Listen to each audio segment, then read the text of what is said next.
Gebrakan baru PSSI untuk kesejahteraan penggawa Timnas. Timnas Indonesia diminta lawan Portugal atau Prancis. Tampil menawan, Elkan Bagot dikode jadi andalan Ipswich Town.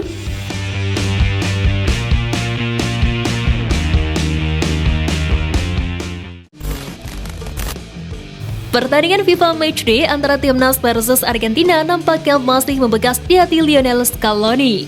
Baru-baru ini pelatih tim berjuluk La Albiceleste itu kembali menyanjung strategi Timnas Indonesia. Scaloni mengaku terkejut dengan cara Timnas Indonesia bertahan. Memang Sintayong meletakkan sebanyak 5 pemain bertahan di garis pertahanan yang sangat dalam. Taktik pertahanan Timnas Indonesia yang sangat dalam di luar perkiraan Scaloni. Di samping itu, Scaloni juga memberikan saran agar para pemain muda mendapatkan menit bermain demi mendapat pengalaman. Elkan Bagot menjadi salah satu pemain yang mendapatkan banyak pujian karena performa apiknya di laga Indonesia versus Argentina pada Senin lalu. Pemain berusia 20 tahun itu solid menjaga lini belakang Timnas Indonesia, meski akhirnya harus mengakui kekalahan setelah Argentina berhasil menceploskan 2 gol. Penampilan Elkan Bagot saat melawan Argentina nyatanya mendapatkan perhatian khusus dari Ipswich Town. Melalui akun Instagram resminya, klub Inggris itu menyebut pertandingan itu jadi pengalaman berharga untuk pemain. Unggahan apresiasi untuk Elkan Bagot itu oleh netizen Indonesia diartikan sebagai kode keras di mana makin terbukanya peluang bagi Elkan Bagot untuk merumput bersama Ipswich Town. Winger Timnas Indonesia Witan Sulaiman beberapa waktu lalu menjadi buah bibir supporter usai underperform bersama Timnas di FIFA Matchday, terutama dalam laga Indonesia versus Argentina. Pada laga tersebut, ex-pemain AS Trenčín itu masuk pada menit ke-65. Witan menampilkan penampilan yang cukup bikin gregetan supporter. Pasalnya, dirinya dinilai terlalu lama mengambil keputusan. Menanggapi hal itu, Thomas Doll menganggap Witan bermain cukup baik walaupun sebagai pemain pengganti. Seperti diketahui, beberapa waktu lalu wonderkid Timnas Indonesia menjadi sorotan jurnalis asal Inggris Ben Buchak usai menampilkan performa yang ciamik saat menghadapi Argentina. Pada laga itu, Marcelino bermain penuh selama 90 menit. Meski masih berusia 18 tahun, dia terlihat tampil tenang dan bahkan beberapa kali mengelabui para pemain Argentina, seperti Alejandro Garnacho hingga Ezequiel Palacios. Mendapatkan perhatian jurnalis Eropa, Marcelino Ferdinand pun memberikan respon. Dia membalas pujian tinggi dari Buchak dan mengaku masih perlu belajar. Terima kasih atas perhatiannya, tetapi masih banyak kekurangan dan masih banyak belajar, balas ex Persebaya Surabaya tersebut. PSSI telah resmi membentuk yayasan untuk menampung para mantan pemain Timnas Indonesia. Adapun yayasan tersebut diberi nama resmi Yayasan Bakti Sepak Bola Indonesia. Ketum PSSI Erick Thohir membeberkan ada 2 program penting yang akan diusung dalam yayasan tersebut nanti. Target pertama, Erick ingin menanggulangi isu kesehatan ex-penggawa Timnas Indonesia yang banyak terbengkalai. Program selanjutnya, YBSBI juga akan mengedukasi dan membimbing penataan karir pemain muda. Tujuannya untuk menjamin masa depan pemain setelah usia mereka tidak produktif sebagai pesepak bola. Pembentukan yayasan tersebut sebagai langkah kehadiran PSSI dalam mensejahterakan sepak bola Indonesia. Dalam hal ini, PSSI fokus dalam menjamin para mantan pemain Timnas Indonesia.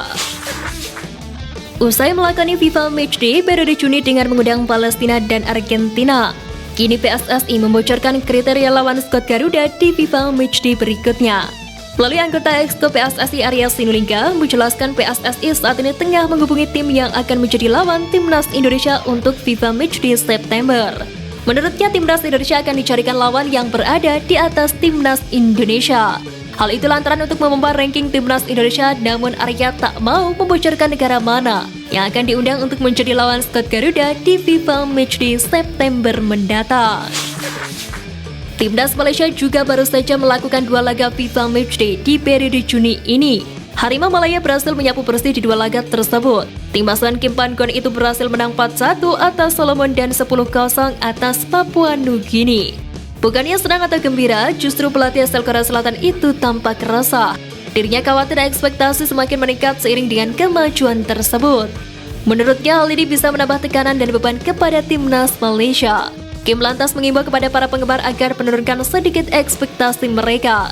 Pria asal Korea Selatan itu juga mengatakan masih ada kemungkinan Timnas Malaysia mengalami penurunan performa. Baik ini, timnas Indonesia Pratama Arhan mendapatkan julukan baru dari media Argentina berkat kemampuan lemparan ke dalam jarak jauh. Media tersebut terkesima karena kemampuan pemain Tokyo Verde itu sempat bikin kiper Emiliano Martinez kelabakan. Media bernama La Nación takjub dengan apa yang dilakukan Pratama Arhan pada laga tersebut. Mereka menjuluki Arhan sebagai El Oso de los Laterales, dalam bahasa Spanyol yang berarti si orang gila di tepi lapangan. Hal itu mengingatkan kita dengan julukan legenda timnas Indonesia Christian Gonzalez. Sebab dirinya juga dijuluki El Oso Gonzalez karena gilanya di lini depan timnas Indonesia dan klubnya saat itu.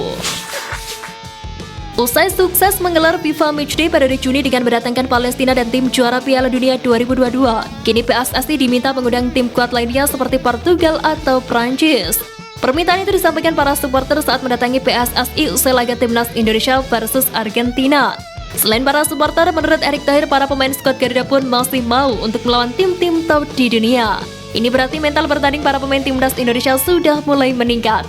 Erick Thohir sebelumnya juga sudah mengatakan bahwa tahun depan akan mengundang negara top dunia untuk melawan timnas Indonesia. Ia menyebut Brasil dan Maroko yang bisa saja berpeluang melawan tim merah putih. Laga timnas Indonesia versus Argentina sejatinya berjalan dengan lancar. Namun ada momen ketika supporter timnas tiba-tiba masuk ke dalam lapangan usai pertandingan untuk berfoto dengan pemain Argentina. Hal itulah yang menjadi sorotan sebab PSSI juga memberikan servis luar biasa kepada Argentina selama berada di Indonesia. Namun ternyata masih ada orang yang nekat masuk ke dalam lapangan. Dengan begitu PSSI kabarnya akan memberikan hukuman untuk supporter tersebut. Namun belum bisa menyebut hukuman apa yang pantas supporter itu terima. Namun jika melihat kejadian yang sama saat Argentina di Cina, supporter yang masuk ke dalam lapangan itu dikabarkan dihukum tidak diperkenankan untuk masuk stadion selama 12 bulan.